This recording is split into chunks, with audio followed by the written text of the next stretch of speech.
Joining me now are Ryan and Nicholas from Massive to talk about the newly announced, a fresh surprise. It managed to be kept secret. I can't believe it. The Division, Tom Clancy game coming from Ubisoft and Massive. Congratulations on the announcement. You guys can finally talk about your game. Yes. Finally. Yes. That's exciting in and of itself, correct? God, yes. Super exciting. All right, so tell us all about this game, because it seemed really awesome during the press conference, but let's dive in a little bit. Set the stage for what The Division is all about.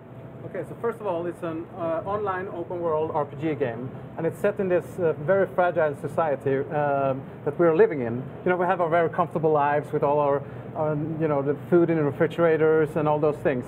But a deadly virus strikes New York City, and people can't go to work, and the whole society just crumbles around this scenario. And you are playing, you know, a Division agent running around in New York, trying to rebuild what has fallen apart.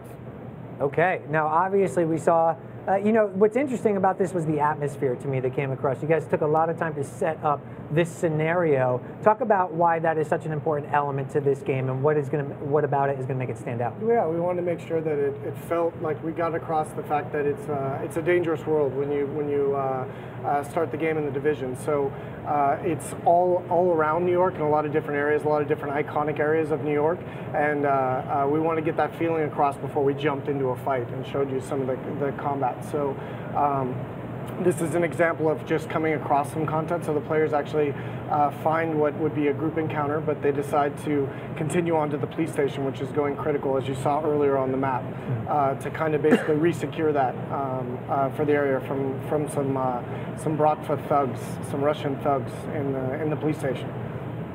Okay, and obviously we're seeing now with the gameplay about to get into some action here. Talk a little bit about the action elements. This is a Tom Clancy game that goes in a lot of different directions.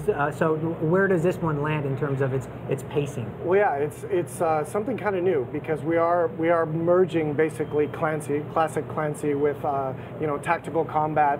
Technology is key for us, and then wrapping that in RPG. So everything in the game has deep RPG elements. So it's very important what skills you load out, how those match with your weapons, the synergies between players, the skills that they choose to use to be more successful in combat.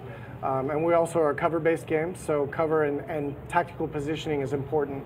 So elevation, where you're at, where your enemy's at, is important. Now we're seeing the placement of a drone there and it's a turret. A turret, okay. Yeah. So talk a little bit about those types of elements in the game. What kind of surprises do you have in store? There's tons of different things that you can use. You know, we are a classless system. So you can just, you know, pick your own skills, whatever you want to have, and depending on, we're playing here together with other players, so we're, you know, running around 3 of us, and depending on the loadouts that they have. So if you look at the names down to the right, you see that you can see their loadouts, the skills that they have selected as their primary skills, and you can load out, you know, complementary skills and use them to just make the group synergy become even better. And talk a little bit about the skills. How do you come about, do you acquire them throughout the game, or just upgrade the ones that you start off with? How does that system work? It's similar to a talent system where you go down deeper, you get more points, and you can invest and decide where you want to go. So you have to unlock them first, and then you can select them as you play through the game. You can choose the skills you need for the different encounters, or depending on what you're doing. But it's important to get across that it's an open system. So rather than being locked into a tree or a choice that you do in a lot of, let's say, contemporary role-playing games or RPGs, this is more open. So as you level up through the game and progress, you'll be able to have a wide variety of skills and talents. And